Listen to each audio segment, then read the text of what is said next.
Sir এই যে নিন আমার বায়োডাটা। কি হয়েছিল তোমার, অ্যাক্সিডেন্ট নাকি? স্যার ওই বাইরে যে বড় কদম গাছটা দেখতে পাচ্ছেন স্যার, আমি একেবারে তার টিকিতে উঠে লাফ দিয়েছিলাম স্যার। কেন? কারণ প্রিন্সিপাল স্যার আমাকে কলেজ থেকে বের করে দিয়েছিল। স্যার আমি মদ খেয়ে প্রিন্সিপালের বাড়ির দেওয়ালে হিসু করেছিলাম। প্রিন্সিপাল স্যারের বাড়ির দেওয়ালে তো বড় করেই লেখা আছে, তুমি দেখোনি? দেখেছি স্যার, ওই দেওয়ালে লেখা ছিল স্যার, দেওয়ালে প্রস্রাব করিবেন না, করিলে 500 টাকা জরিমানা। কিন্তু আমি লেখাটা বুঝতে পারিনি স্যার। কেন? কারণ স্যার কেউ হয়তো শয়তানি করে দেওয়ালে প্রস্রাব করিবেন না লেখাটিতে প্রস্রাব করিবেন না এর পরে যে দাড়িটা ছিল সেটাকে মুছে দিয়ে নায়ের আগে বসিয়ে দিয়েছিল স্যার। আর সেই জন্য লেখাটি হয়েছিল দেওয়ালে প্রস্রাব করিবেন না, করিলে 500 টাকা জরিমানা। আর এটা দেখার পরে আমি দেওয়ালে মুতে দিয়েছিলাম স্যার। আর তারপরে প্রিন্সিপাল স্যার আমাকে দেখে ফেলে আর আমার কাছে 500 টাকা জরিমানা চায়, কিন্তু আমার কাছে টাকা ছিল না বলে আমি দিতে পারিনি স্যার।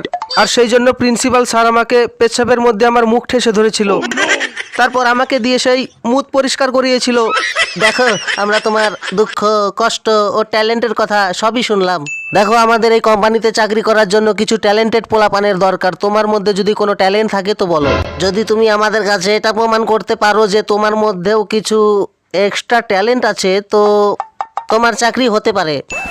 আমি সারাদিন পায়খানায় বসে বিড়ি টানতে পারি স্যার, তাছাড়া আমি আর কিছুই পারি না স্যার। আমার দ্বারাই আর এই চাকরি করা হবে না স্যার। আপনারা অন্য কাউকে দেখুন, আমি এখন বাড়ি গিয়ে সারাদিন পায়খানায় বসে বিড়ি টানবো স্যার। আসছি স্যার। দাঁড়াও, 50 বছর ধরে আমি পায়খানায় বসে বিড়ি খাচ্ছি। লাইফে অনেক রকমের বিড়ি খেয়েছি, কিন্তু আজ পর্যন্ত তোমার মতো পায়খানায় বসে সারাদিন বিড়ি টানতে পারিনি। তোমার বাড়ি কোথায় ভাই? মানে স্যালারি কত লাগবে ভাই, ডিসকাস করা যাক।